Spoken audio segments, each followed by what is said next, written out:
모두 입장에서 뭘까요? 내가 처음에 이 단일 유언장으로서 공동으로 작성했던 오팔과 프렌치와 조지의 소생이죠. 엘리자베스 맨포드가 모든 재산을 받아야 됨에도 불구하고 엉뚱하게 오팔이 새로운 유언장을 작성해가지고 나의 재산이 박탈됐다 하는 거죠. 그러면서 뭘까요? 자, 뭐라고 주장하냐면 1997년도에 공동의 유언장이라는 것은 계약적으로 그죠? 당연하게 바인딩이죠. 바인딩은 뭔가요? 묶는 거죠. 묶는 거. 그러니까 계약에 의한 계약한 것이었다 아니까. 그죠? 계약할 의도로 그죠? 계약이 이제 강행 그죠? 계약으로서 작성된 것이다 하는 거죠. 강행 계약서로서 작성된 것이라고 1997년도에 공동 유언장이 그렇다는 거예요. 두 번째, 58 자체가 이러한 유언 검증 법원으로부터의 그죠? 이득을 본 이후에 1997년도에 유언장을 취소할 수 없다. 취소할 수 없다.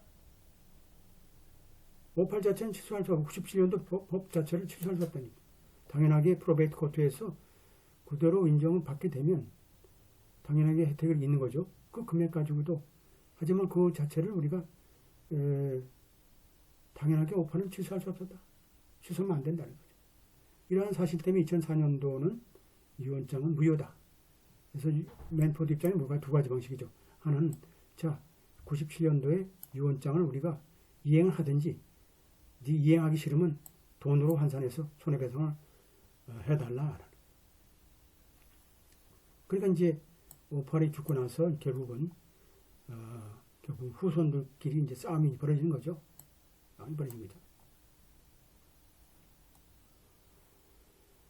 맨포드 입장은 뭘까요? 자, 오팔과 조지라는 자기 부모가 1990년도 가족회의에서 결국은 이러한 재산을 자신이 죽은 후에, 자신들이 죽은 이후에 자신한테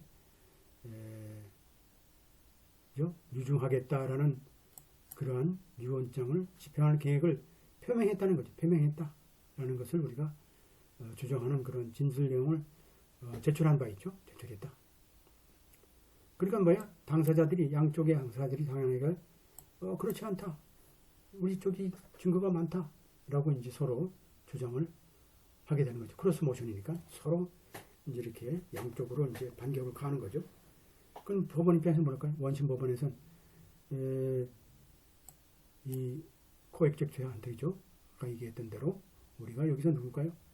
코액적 죄 누구죠? 여기서 보게 되면 두 명의 자식이죠. 두 명의 자식이 우리가 두 명의 자식이 이제 손을 들어준 거죠. 원심 법원에서. 그러니까 맨포드가 어떻게 돼요? 이제 항소한 그런 케이스예요. 그리고 이제 이 집안 싸움이 된 거죠. 재산 때문에 집안 싸움이 벌어진 그런 아주 문제라 볼 수 있겠어요. 그 다음에 여기서는 뭘까요? 자, 이슈를 또 찾아보려고 하면 어떻게 이슈를 여러분 찾아봐야 될 거 아니에요? 이슈를. 자, 오팔 자체가 사실상 조지에 대한 계약적인 의무가 존재했었냐라는 거죠. 1997년도에 유언장으로부터 조지에 대한 어떤 계약적인 의무가 법적인 의무가 있었느냐라는 결정해야 되죠. 어떤 의무죠? 자, 유언장을 취소를 할 수 없는, 유언장을 취소 못하는 그러한 계약적인 의무를 가지고 있었냐는. 조지가 죽은 다음에 그리고 또 맨포드가 자신 엄마의 재산을 받는 것을 못 받도록 하는, 그죠? 못 받도록 하는, 결과적으로 못 받도록 하는 그러한 1997년도 유언장에 대한 어떤 계약적인 의무가 존재했느냐라는 걸 먼저 법적으로 봐야 되겠죠. 이 문제는 뭘까요? 결국은 스스로 이러한 공동의 유언에 대한 창설이라는 것이 실제로 이러한 계약적인 의무감이 있느냐라는 데 있는 거죠. 컨트랙트 아브리게이션은 뭘까요? 두 사람 사이에 그런 의무가 존재했느냐는 거죠. 이러한 계약을 통해서. 그러니까 이런 봅시다. 그러면 이제 뭐 구성 요건도 있을 거겠죠. 자, 보게 되면, 자, 이러한 유언에 의해서 무한정의 그 상속분을 받은 개인은 당연하게 재산을, 자기가 받은 재산을 처분할 권리도 있는 거죠. 완전한 자유도 있는 거죠. 그래서 결국은 재산을 우리가 팔 수도 있고, 담보를 대출 팔 수도 있고, 처분할 수도 있고, 다른 유언으로 할 수 있는 거죠. 당연하게. 그렇다 그러면, 어떤 배우자는 뭘까요? 그러한 살아있는 배우자의 권한을 우리가 제한하려고 하는 거죠. 그러니까 유언으로서 그 재산을 처분하는 것을 우리가 권한을 제한할 수도 있는 거죠. 어떤 경우에 배우자나 한 사람이나 양 배우자가 과거에 결혼을 통해서 아이가 있는 경우 같은 경우는 그죠. 이런 문제가 있을 수 있죠. 왜냐하면 이 경우가 바로 그거죠. 오파리한 사람이 처음에는 자식한테 그냥 둘 사이에 자식한테 재산을 주기로 딱 해놓고 갑자기 돌변해서 유언장을 바꿔가지고 결국은 자신이 이제 전초 소생의 그 자식한테 그런 재산을 주는 걸로 그렇게 이제 변경해버린 거죠. 문제가 생기는 거죠. 그렇다면 자, 우리가 이러한 제한을 우리가 만들 수 있는 두 가지 방식이 있다는 얘기죠. 첫 번째 방식이 있고 두 번째 방식이 있겠죠. 그러면 우리가 이러한 제한을 갖고 우리가 배우게 되면 사실상 우리가 이러한 그 혼란이나 이러한 문제를 우리가 제어할 수 있는 거죠. 그러니까 배우자들은 당연하게 유언을 장을 만들기 위해서 계약을 체결할 수 있는 거죠. 그래서 한 살아있는 배우자가 권리를 제한하는 거죠. 그 이미 뭘까요? 이미 약속했던 약조를 맺었던 그런 유언에 의한 처분을 우리가 에 관한 권한을 제한하는 거죠. 제한하는 그 유언장을 우리가 계약을 우리가 맺을 수 있다. 그런 유언장을 맺는 계약이라는 것은 유언장을 작성하는 계약이라는 것은 살아있는 배우자가 이미 약속된 유언장의 조건을 변경시키지 않도록 하는 거죠. 그래 되겠죠. 하지만 살아있는 배우자가 살아있는 그 배우자의 그 생전 동안에 재산을 양도할 수 있는 거죠. 양도를 할 수 있다. 양도하는 것을 우리가 방해는 하지 않는다. 양도할 수 있다는 얘기죠. 하지만 양도할 수 있다. 그 부분에 대해서는 자기가 갖고 있는 재산에 대해서는 양도할 수 있다. 그건 뭘까요? 그 살아있는 배우자가 당연하게 그 목적물을 매도할 수도 있고 그 목적물을 우리가 담보로 처분할 수 있고 계약을 우리가 훼손하지 않으면서도 그죠? 당연하게 우리가 대출을 받을 수 있고 그 다음에 당연하게 그 약조된 유언장 자체가 뭐 그대로 존치하면서도 그렇게 되는 거죠. 이게 컬츠 케이스죠. 2005년도에 프랭클린 스프링 코트니까 굉장히 중요한 판례죠.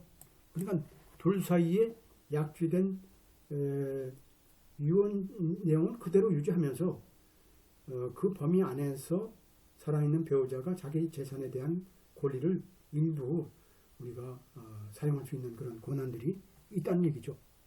이런 것이 하나의 방식이고 두 번째는 뭘까요? 이 배우자들이 이 살아있는 배우자의 이 권한을 우리가 제한할 수 있다는 거죠. 뭘까요? 조인트 윌이라든지 상호 윌 두 가지 방식이죠. 조인트 윌이나 혹은 뮤추얼 윌. 볼까요? 여기서 뭘까? 두 사람 사이에 이런 계약이죠. 계약을 반영하는 거죠. 그래서 조인트 윌이라는 건 하나의 윌이죠. 한 가지 하나의 한 종이의 형식의 어떤 유언장이다. 두 사람 이상이 이제 사인을 하게 되는 거죠. 유언자들이 사인하게 되고 특히 각각의 유언자의 재산에 대한 분배에 관한 문제를 다루는 되는 거죠. 뮤추얼 윌이라는 것은 뭘까요? 서로 각각의 유언장을 두 사람 이상의 유언자들이 작성을 하고 각각의 그 목적물 재산에 대한 처분을 우리가 똑같이 하는 거죠. 그러니까 미라 이미지가 뭘까요? A라는 부분에 대해서 나는 어떻게 한다. 또 상대방은 또 A라는 부분에서 어떻게 한다. 미라 이미지가 똑같이 비춰주는 거죠. 그럼 한마디로 뮤추얼 윌이라는 것은 뭘까요? 장수만 두 개나 세 장이지 그 내용은 똑같은 거죠. 이름만 바뀌고 내용은 형식은 똑같은 거죠. 조인트 윌은 뭘까요? 한 사람이 작성하고 여러 사람이 사인하고 하나에 다 그죠? 한 장에. 그러니까 하나로 한 장이 되는 게 조인트 윌이고 뮤추얼 윌은 여러 개의 우리가 유언장이지만 결국은 목적물은 하나고 이렇게 되겠죠. 그래서 프랭클린 프라이빗 코트에 보게 되면 일반적인 우리가 용어로서 이러한 유언장을 만드는 그죠? 작성하는 계약이라는 것은 그리고 또 그 유언장을 우리 취소하지 못하도록 하는 계약이라는 것은 당연하게 이 구성 요건이 있죠. 이 세 가지의 구성 요건을 가져야지만 우리가 당연하게 우리가 작성된 그 유언장 자체가 취소될 수가 없고 변경될 수가 없는 거죠. 이런 식으로 해야 되겠죠. 그럼 어떻게 돼요? 자, 유언이나 유중을 그 다음에 유언이나 유중을 취소하지 않을 그런 계약을 작성하는 계약이라는 것. 그리고 또 인테스테이트니까 뭘까요? 유언장 없이 죽는 경우, 유언장 없이 죽는 경우나 혹은 유언장을 다시 취소하지 않도록 한 것이나 유언장을 우리가 작성하는 그런 계약, 이런 계약이죠. 계약의 경우는 다음 같은 경우에만 우리가 가능하다는 얘기죠. 이 계약이 성립될 수 있다. 첫 번째, 두 번째, 세 번째죠. 첫 번째 뭘까요? 계약의 중요한 단서 조항들이, 그죠? 규정들이 명시된 유언장의 규정들이 존재해야 되고, 두 번째, 그런 계약의 조건들이 입증되는 계약, 그리고 외적인 extrinsic evidence죠. 외적인 증거에 대한 유언의 언급이 그죠? 명시적인 언급이 있어야 돼요. 유언에 대한 명시적인 언급. 그러니까 그런 계약에 대한 조건들이 또 있어야 되고, 그죠? 명시하면서 우리가 외적인 intrinsic은 이제 직접 얘기한 거니까 볼 수 없으니까 extrinsic은 우리가 그 유언장 작성 계약을 함에 있어서 우리가 그죠? 외적인 증거들이 있어야 되겠죠. 이런 것들이 뭐 사진이라든지 그죠? 여러 가지 형식의 내용들이 이런 것들이 결국은 뭘까요?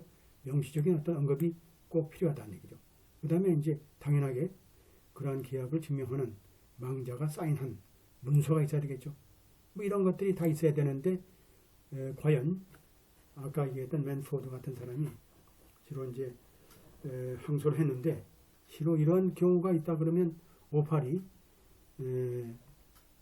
계약을 변경하더라도 우리가 이렇게 정확하게 이렇게 이러한 형식의 포멀리티를 갖췄다 그러면 아무 문제가 없는데 이게 이제 문제가 있었는지 모르겠죠.